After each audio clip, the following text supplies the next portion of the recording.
having trouble. I was in high school. I was about 15 years old, and I'd gotten mono. And it was really hard to deal with because there's a lot of tiredness associated with mono, and it just felt like I never really got better. And I would come home from school and go to bed at like 3 p.m. and sleep until I had to go to school the next day, and I wouldn't do my homework. I wouldn't, do well on tests. I would fall asleep at my desk, and it was really difficult for me. And I remember one day my mom came downstairs and she pulled the sheets off my bed and she asked me if I was on drugs, and I told her I wasn't, and she asked me if I was sick, and I said, I don't know, maybe.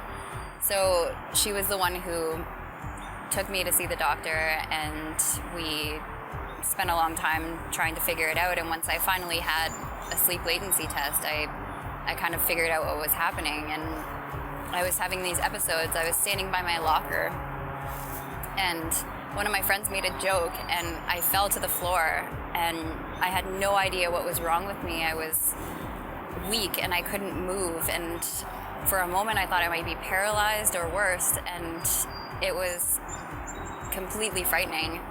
And I realized later that it was cataplexy, and what was happening to me was these emotional triggers bringing out these episodes of muscle weakness.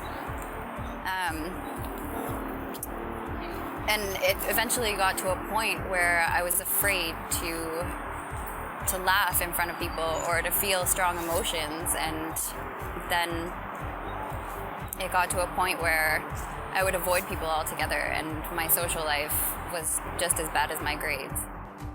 We're concerned with a disorder that causes excessive sleepiness, such as narcolepsy.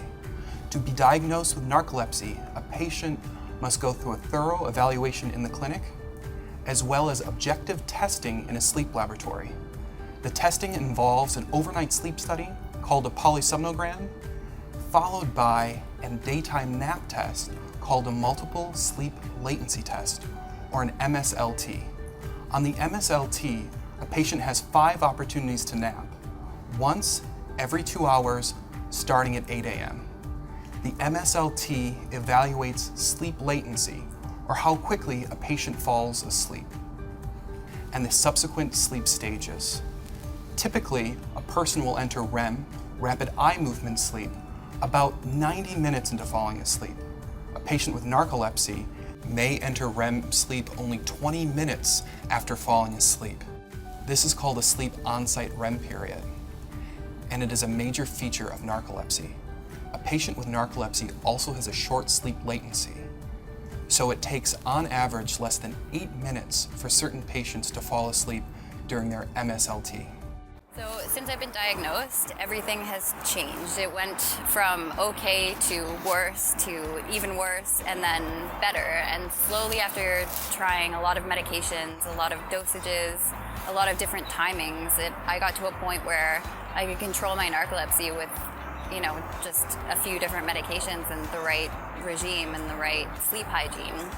And I am now at a point where I can work a full-time job, I can be a part-time model, I have an organization for narcolepsy awareness in Canada, and all of these great things around me are happening because I sought help from a sleep specialist, and I was able to see someone who was interested in my care and who knew what was going on with me and was able to help me. The diagnosis of narcolepsy, however, is just the start of a journey. This is a lifelong condition, and treatment options may vary over a person's life. For example, treatment options for a college student may be very different than for a woman planning on getting pregnant. But the outcome is the same: to try to alleviate sleepiness and other symptoms of narcolepsy, such as cataplexy, falling down episodes with laughter like in our patient.